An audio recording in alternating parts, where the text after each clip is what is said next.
মেহেরপুরের মুজিবনগরে good neighbours Bangladesh Meherpur CDP এর আয়োজনে স্কুলের শিক্ষার্থীদের বিভিন্ন আবিষ্কার নিয়ে বিজ্ঞান মেলা ২০২৪ অনুষ্ঠিত হয়েছে। রবিবার দুপুরে উপজেলার গোপালনগর মাধ্যমিক বালিকা বিদ্যালয় প্রাঙ্গণে এই বিজ্ঞান মেলা অনুষ্ঠিত হয়। মুজিবনগর উপজেলার মাধ্যমিক শিক্ষা অফিসার মামুন উদ্দিন আল আজাদ প্রধান অতিথি হিসেবে উপস্থিত থেকে এই বিজ্ঞান মেলা উদ্বোধন করেন। প্রধান অতিথিসহ অতিথিবৃন্দ প্রত্যেকটি স্টল পরিদর্শন শেষে দেশ ও মানুষের কল্যাণে শ্রেষ্ঠ উদ্বোধনী প্রজেক্ট উপস্থাপনকারী ৩টি স্কুলকে নির্বাচিত করে তাদের পুরস্কৃত করেন।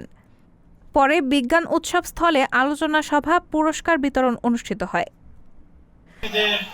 বিজ্ঞান মনস্ক চিন্তাভাবনা এবং উদ্ভাবনী মনোভাব তৈরির জন্যই আমরা এই সৃজনশীল বিজ্ঞান মেলার আয়োজন করেছি।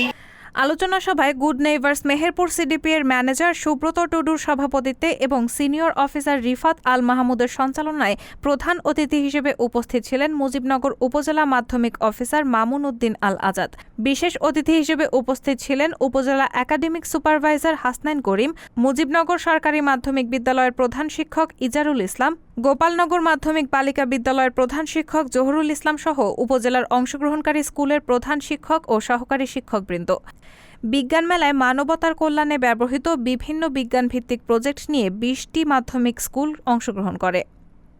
বিজ্ঞান মেলায় প্রথম স্থান অধিকার করে বল্লভপুর মিশন মাধ্যমিক বিদ্যালয়, দ্বিতীয় স্থান অধিকার করে শিবপুর আদর্শ মাধ্যমিক বিদ্যালয়, তৃতীয় স্থান অধিকার করে আয়েশানগর দাখিল মাদ্রাসা। মেলা শেষে অংশগ্রহণকারী প্রত্যেক স্কুলকে সার্টিফিকেট ও বিজয়ীদের মাঝে পুরস্কার তুলে দেন প্রধান অতিথিসহ আমন্ত্রিত অতিথিবৃন্দ।